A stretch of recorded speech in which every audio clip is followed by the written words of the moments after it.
This is One Nation presented by tonybet. It's a very special half an hour. My partner in crime is Jordan Wilson, and we have persuaded the excellent Costa Smyrniotis to join us today for a really important chat on Canadian football, not just the CPL, but where we stand as a country and in this sport that we all love so much. The Executive Vice President of Soccer, Costa Smyrniotis. Thanks for joining us. Thanks for having me. We know that you have preferred to keep a low profile. You let the sport, you let the football, you let the sport do its talking. So how many emails did it take to get you to come sit in this chair? Well, I mean, listen, Jordan's charmed to start with for sure. That's how he gets you. He's been planting the seed for a while. And then when I heard we were doubling down, obviously with you, Adam, here. Love it. Really had no choice. Take that. Right? All in. All in. So really looking forward today. All jokes aside, I think, having watched both of you guys over the years and, bringing this game to the forefront for the whole Canadian soccer community has been, very rewarding for me. So the opportunity to get here, sit down here with both of you and have a good chat around football, I'm really looking forward to it. I don't want to put words in Jordan's mouth. That's okay. We're often the lipstick on the pig. not to say that what's going on behind the scenes is the pig. It's more like a mighty boar because it's an animal that's growing and we're just trying to keep up with it. We'll talk about the CPL in due time. We'll do a little bit on yourself first. I think not to say you need to justify why you're sat in this chair, but a lot of people are curious about the Executive Vice President of Soccer. So let's take it back to the beginning for you, where everyone has a story about what grabbed them about soccer or football. What was it for you that said, this is more than just a thing that I like to watch or play. This is something for me that transcends who I am and what I want to do with my career? Yeah, no, great question. As you can see, it's already brought a little bit of a smile to my face. Listen, this sport is so special.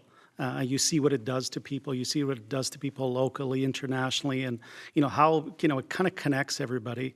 And for me, and I'm sure it's a similar story for both of you. Is it starts with family, and I think just being introduced to the game, through my dad and my uncles, who were very passionate around the dinner table, around the sport. As a young guy, being able to be part of that and feel that connection and feel that bond. Was the starting point. And from there it turned into, lifelong friendships. Some of my best friends, came through the sport. I've been able to meet some tremendous people throughout the years because of this sport. I've been able to travel throughout the globe to follow this game. And also see, those special moments, of, finally, seeing some young players become professional, to be there for their first professional game, to be there through the ups and downs with them, to see the start of a professional league, which was a big goal for us in this country as well, to be at a World Cup and be able to see some of these players that were 9, 8, 9, 10, growing up with you, and to be in the stands, and bring a tear to your eye to watch them play in these matches. Those are the special moments. Those are the special bonds that you have for life. And I think that's why we're all around the table today and really supporting, the game, obviously, as proud Canadians. And knowing how much more we can achieve going forward. Costa, I was speaking to Christian Jack just about growing up in England and how he loved the game, but very early on said he wants to be a part of it. And he was talking with his dad, how he had an eye for it, eye for talent, and looking at players and scouting how they were. Basically what he does now, right? He can see certain things on the pitch. Was that the same for you, in your story growing up? I know that you've played, but were you just the type of person that could just look at talent, see it out, you had a bigger vision, you're in a great role now? Was this something that you were always different, I guess, growing up, or was this something that maybe happened later on in life? Well, I think, the way to look at it in a sense is that, I always had a passion for, I knew my limitations in the game, in terms of, we talked about. I can't score. Yes. Hey, say it. So, very good center back. Once in a while, the ball hit the back of my head and went into the back of the net. But, ultimately from there, I just found that, I enjoyed the organization. I enjoyed, club structure, all the stuff that you don't really think about, not the sexy stuff in terms of the game as well. Most people tend to gravitate to the technical side as well. I just found I took a keen interest, from a young age. You were already writing up game sheets at maybe 10 years old. You were already talking to the coach about how we're going to organize the week. So, it's a little bit a different approach, but it kind of planted the seed of kind of where I am today. in the sense that, I knew my role eventually in the sport would be, as I say, outside the lines, and I leave the experts inside the lines. Nice. There are surely countless people watching this program that have either coached maybe their kids or volunteered or refereed. And I think after a full-time job, working 9 to 5, and then having to wrangle 10, 13, 14-year-olds, they're like, well, this is a lot. I'm glad I'm volunteering to do this. You took that a step further and said, I want to make an academy. And you want to take that passion, that organization, and build a club. And that's obviously in large part why you are in the role you are today, is you have that firsthand experience building it. But how do you transition from that love of being outside the lines and wanting to give back to creating a behemoth like Sigma is today? Well, I think the key piece is understanding it was a very different dynamic back then. You had you had a system that working in the absence of really the professional game. So it was very difficult. What we have is we have great participation. We have great people in this country involved at the youth levels of this game. We have great talent. We have the resources to be able to do it. I think what was kind of missing was the top of the, I don't want to call it the top of the pyramid, but really it was what was the guiding light? What was the purpose of all this work that we're putting into play? And I think we do a tremendous job when it comes to, participation for all, soccer for life for all. What we were missing was, how do we take, young aspiring athletes, young aspiring coaches as well, and provide opportunities in the game, and that comes through the professional game. So we were kind of missing that, so in getting started, we kind of saw that there was a niche, in terms of that space, and we're trying to figure out how do you kind of work in that space? How do you work in a professional environment, knowing that, professional still a few years away in this country, with the hope that it would come one day, and kind of be there in anticipation of it.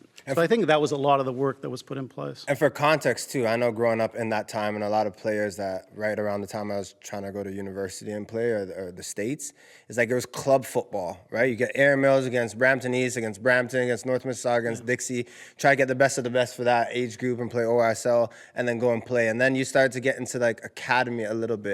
I remember Sigma, everyone's just leaking over. I grew up with Emery Welshman, players just like going over to Sigma, the Kyle Beckers. So having something in place, I know at that time was niche. It was like something different, something new, but definitely needed. And now you look at it, that's just the norm, having an academy and having players to have elevated status. Well, I think it was just bringing to the forefront what was most important, putting the best people on the field and focusing about how you get better with a goal at the end of the line. Yeah. I think that was the most important piece that maybe was missing at that time, to ensure that we started building towards eventually having more opportunities for our people in the sport. So how different is it now compared to back then? I kind of mentioned a little bit of like, I think it was always like a pure time, best team against best team. Yep. It was just a bit more simple, you could say. But yeah, what's the biggest difference now in 2024 to 05 when you started? I think we're in a much better place. Looking back, I think we've made tremendous strides, and I think the big catalyst has been finally providing opportunities in the sport. That was the biggest challenge we had. We didn't have opportunities for yourself to be involved in this sport professionally for many years. There was nothing to aspire towards, and that's for all people within the landscape. I think providing that stimulus has kind of been the big change, and it has allowed us to kind of get where we're at today. So you're seeing a lot more focus, in terms of the player development side. We're seeing the opportunities come through. We're seeing the ability to graduate up into the professional game as well. So the landscape has changed tremendously. We obviously have some really good news coming out with our national teams as well, performing at the highest level and putting us, on the global map as well. So all these things coming together, putting us in a much better spot. That said, we're still a developing football country, right? And we have a lot of work to do. The good thing is what I'm seeing is there's a lot more people nowadays who are really rolling up their sleeves and are committed. And it's no longer that we cannot, or, giving me 5-6 reasons why we can't do something. It's about putting those 5-6 reasons of how we're going to do it, and this ambition that we can get it done. And that's the change that I've seen. So we're still early days, but I think we're on the right path now. And this is just my personal perspective as someone who's never been sort of within that club or even academy system. Quinte West Soccer Club is as high as I ever got. Say it again for them that Quinte know. West Soccer, let's go. Great shout out. Great shout out. It feels, and I want to get to the CPL quickly here, but it feels probably like one of the reasons why the momentum is happening, and disagree with me if I'm wrong, is there's finally proof of concept of what success looks like. It's no longer like, this is our vision, this is our dream, but we're graduating players to the CPL. We're graduating players that, like Alistair Johnston in League One Canada, always remains a famous export. But to be able to show the minor soccer associations and people at the beginning of the pathway that there is an actual exit and you can see it, that must make your jobs significantly easier. No, it definitely does. And again, that's the stimulus that you see in, in every country as part of global football, is all roads, I say this oftentimes is, all roads lead to the weekend match, at the big stadium. Yeah. They start off in the smaller stadiums and you see the path, right from the young ones, then going up the age groups and you work your way over to the first team stadium. And, that's something that we all kind of have to embrace. And as you do that, it builds the excitement. It builds the excitement with, the youngest players out there, for them to start growing the love for the game. And then all of a sudden, we all figure out our paths within it. And then eventually we get to the point where we can all enjoy it together on the professional level on the weekend as well. So where you are right now, I think there's a lot of people that once they realize that playing is either not something they want to pursue or can pursue, they switch to coaching, they switch to management. And of course, Football Manager has always been an institution, and fantasy Premier League, et cetera. It's like getting to work in the behind the scenes minutia. You have the job title of, I think, a lot of people's dreams with the Canadian Premier League. How would you describe what you do to someone if they ask what either a day-to-day looks like, or to boil it down into a sentence or two, what is an executive vice president of soccer? Yeah, it's a very fancy title. And I'm not really into those. But I think what's most important is, this football first mentality. Everybody, we joke about it a little bit around the office, but really, that's what it is. It was about, bringing the game back to the forefront and ensuring, and this was very important in terms of kind of moving over to the league as well. It's something that was very important, with our commissioner as well, and he shares that vision as well, is bringing the game back to the forefront. Once you have the game at the forefront, everything else is easy afterwards. And you also have a purpose. What a lot of times you see in organizations is you kind of forget why you're there. You kind of forget what the ultimate purpose is, what the ultimate output is, and you kind of lose your way. I think what was important was kind of bringing the game back to the forefront and ensuring all decisions are made with the game first. Does this make the game better? Yeah. Does this make our players better? Does this make the industry of football in our country, which is still at its infancy, better? And once you do that, then everything else is easy afterwards. And I think, in a nutshell, kind of, with all what I've just said there, really that's kind of my responsibility to ensure it's always at the forefront. And that means competitions. It means our players and their development. It means our, how we build our technical staffs, how we build the organizations to better professionalize over time, close the gap to our competition as well, which is important, and also building the pipeline, which is the League Ones, throughout the country as well, to ensure we have an active and healthy pipeline. We have an enjoyment for the game throughout the country. We build the fandom as well, and we put a great product on the field as well that everybody enjoys coming out and watching. You're the director of football for Forge FC, 3 titles with them. I always want to ask people, because even when they ask me retiring, what was the reason? Did you want to keep playing? All of that. This is your time to just air it out and be like, you know what, maybe you had ambitions to go further. What was the reason to leave and join the CPL and the head office? Very good question. Listen, I was, part of this whole project, as I mentioned, right from, the day where it was just an idea and we were trying to figure out how to turn an idea into a league. So, I was always involved in terms of the overall picture and the overall kind of football strategy. I think then moving over to the club just made sense in terms of kind of building the best practices within one organization. And, now what totally made sense, I guess, with the when our commissioner came on board and he asked me to join him, again, it was about bringing that football first mentality, and sharing the love with 8 clubs, more to come, sharing it within our League One, structure as well, and having a more of a global picture on it and having an effect on more. And I think that was the most important piece where, the job in Hamilton was, I'm truly grateful for the opportunity. I'm truly grateful for everything we were able to achieve because we had some really good people around the organization. Think about now being able to do it on a platform where we can affect positive, experience amongst all our clubs and the new clubs to follow, I think it's just a lot more enjoyable that way as well. Yeah, absolutely. Happy to have you aboard, though. Appreciate it. There are so many footballers that have, and not just Sigma, but I know just to keep this specific to your past and how you've helped put a fingerprint on a lot of successful Canadian stars. Now, Kyle's one of them, just talking about Forge, Richie Larea, Kyle Laren, that other Kyle, and so on and so forth. Where do you think the next generation of stars are going to come from? Because you've seen, we know how much of a hotbed this area is, with Brampton being 20 minutes north and the pool in Toronto, Mississauga, Oakville, and it's not exclusive to just this zone, but obviously it's what you've been involved with the most. Where do you think that next group is going to come from, and how do we sort of continue to make sure that we're finding them?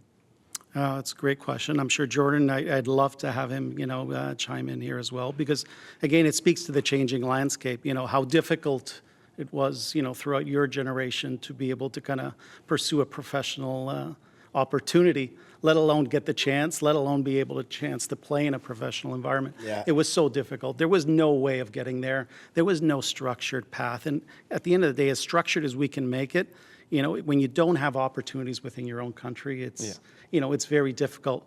So we really had to roll up the sleeves back then. We had to get creative. We had to find ways to get into different places and try and put Canada on the map. And, that was very difficult to do. Canada was not a footballing nation.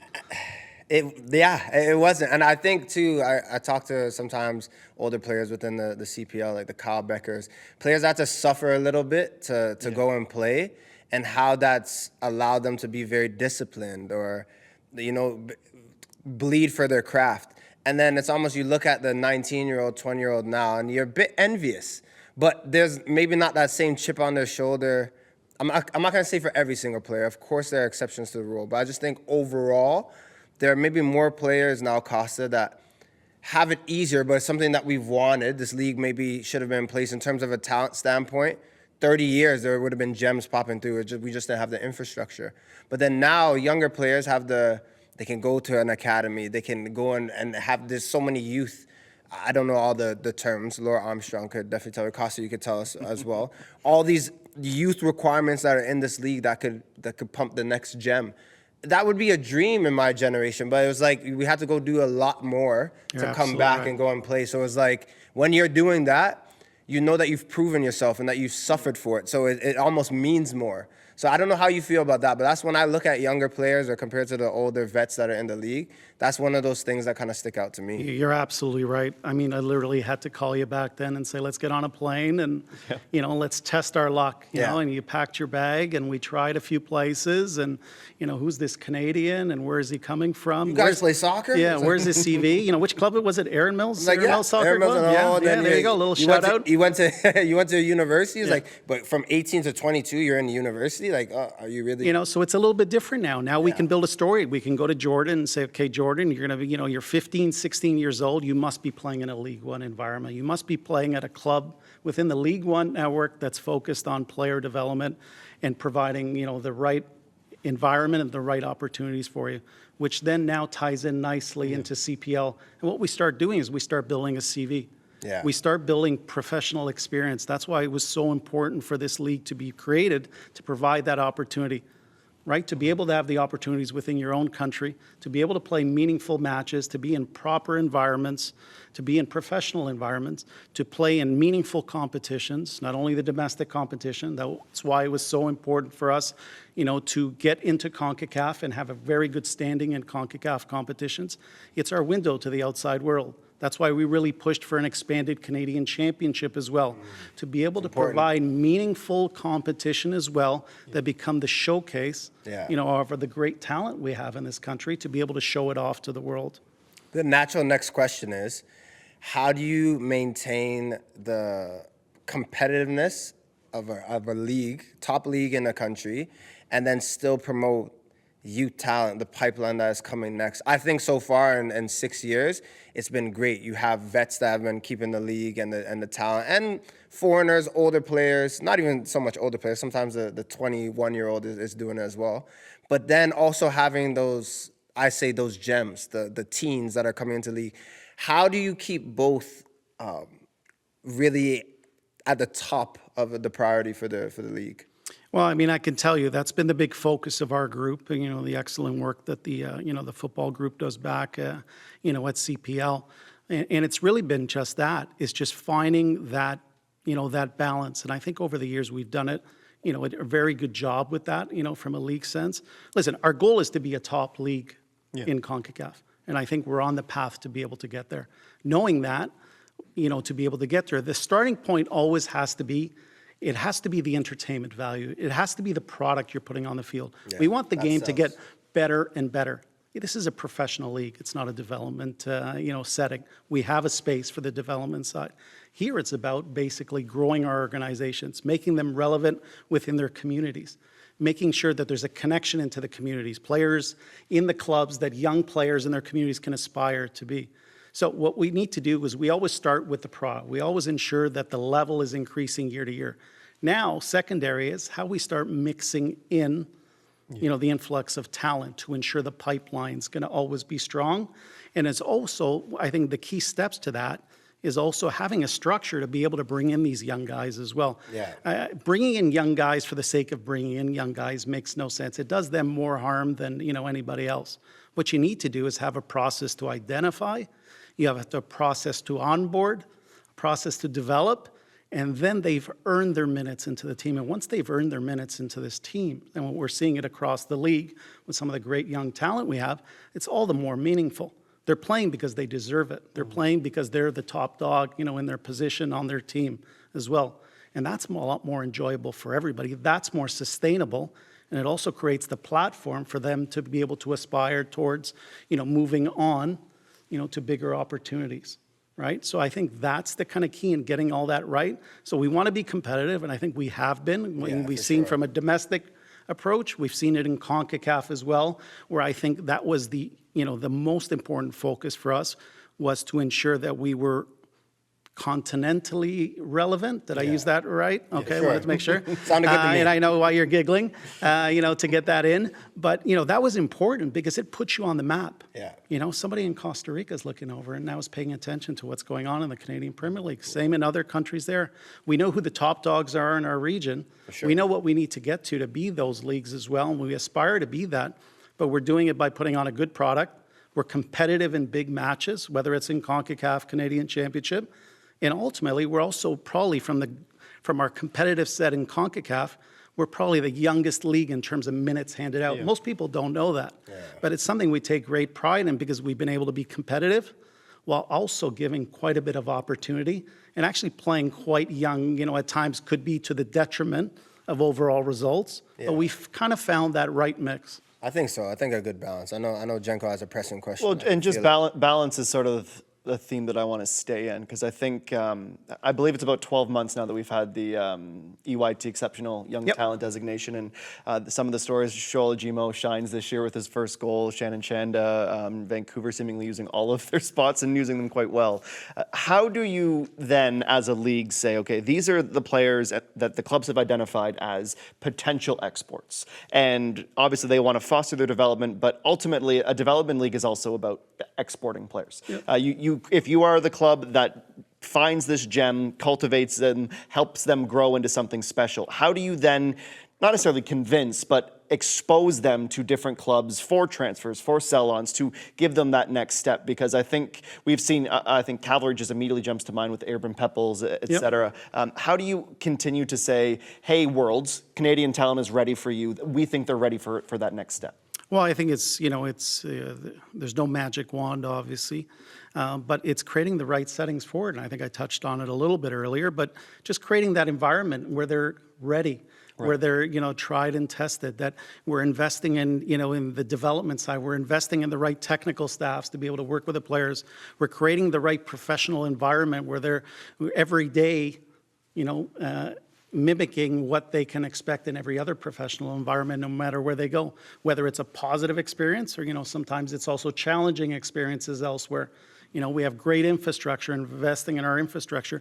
So really creating the environment that, gives them the platform from them to move on. And that comes not only on the field, but it also comes off the field as well. We obviously have One Soccer, that's bringing a lot of these stories to the forefront, which is very important at the end of the day as well. We provide the competition, we provide the great storylines, we provide the investment into the players' development. Now you've got something that looks really nice. Match it up with the great CV that we talked about, which is very important. Now it's a lot easier to go out to the world and say, hello, we're here. We allow the player to do the talking rather than us. And I think that's the most important piece. And as we have, players that have gone on from this league to do well, we have players that, prior to them are playing in big leagues across the world as well. They're starting to set the, the platform for the next ones as well. And where they're going to come looking for it, and when they want to look for Canadian talent, is in the Canadian Premier League. Right? So that's why we prioritize that and make sure that's kind of the process in terms of moving forward there. We probably have like 4 minutes left, Costa, but I'd be remiss if I didn't get this question in. You talked about improving quality of play and the entertainment value, and even playing in this league. I'd always say to former Danish players, Brits, whoever I played with, that man, there's just talent. Every week you have to get up and play for this match. Probably the only downside is maybe just the 18s, but we know that that's growing. How does that improve moving forward? How do you feel like the quality of play and the entertainment value improves? Well, the one thing that excites me every day is we have talent in this country. Loads right? of it. We have a big country. So, we have to find a way to ensure that, we kind of are able to kind of be everywhere at all times as much as possible. That's really the League One strategy as well. It allows us to kind of fill in the geography and start building in these organizations throughout the country to ensure there's a pathway for players. Once we have the pathway in place, I think then there's a structured way of, and this is a lot of times what, doesn't get seen, but, you pop into a York United or a Forge or an Ottawa or a Calgary training session during the week. It's not just the 20 rostered players that are there. There's 15, 16, 17-year-olds from local clubs taking part in training. That's an integral component of just trying to onboard them, give them the experience, to be able to eventually, come into the league one day as well. So that's the pipeline strategy that we talked about that I think is going to be very important.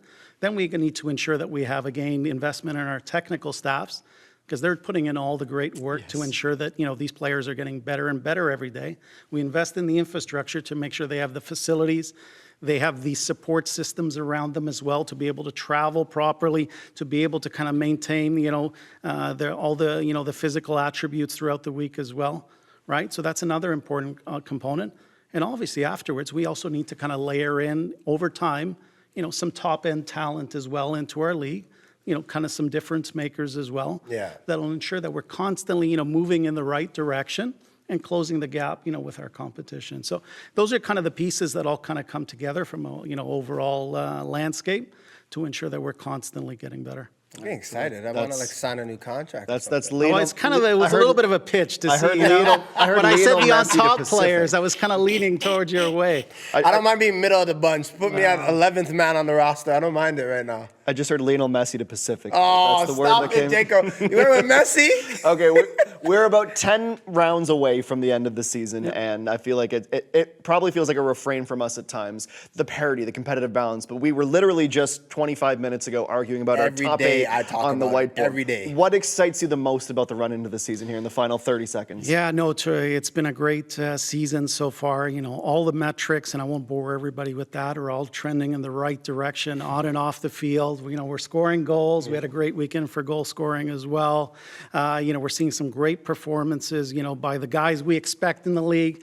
We're seeing, some young guns, show up as well and really kind of staking out a claim for themselves. So, it's been a great season so far. We got about a third of the way to go, and everybody's looking forward to that big championship final, which, I think every year we celebrate all together and put on a great spectacle. Really, shows off all the talent in our league. So I'm pretty excited because, it's a hard championship to win. It is. Pacific, Forge, the only ones to do it. But, I think this year we're going to see, a bigger group go for it. I really think that's going to be the case. I think the run into kind of the playoffs, I think, is going to be excellent. Everybody's going to be jockeying for position. Yeah. You know, I'll give a little shout out. You know, and Jordan, once again, we're going to Quick talk shout about out. We got to go Yeah. quick. We got Yeah. 5 seconds. York United. You know, I really like what's They're going top of on the there. table? They're top of the They're top of table, the and I really table. like all the work that's Yeah. being done there. So I'm One really of excited. the many great Costa. stories, Costa. Thanks My for guy. joining us and sharing some of your wisdom.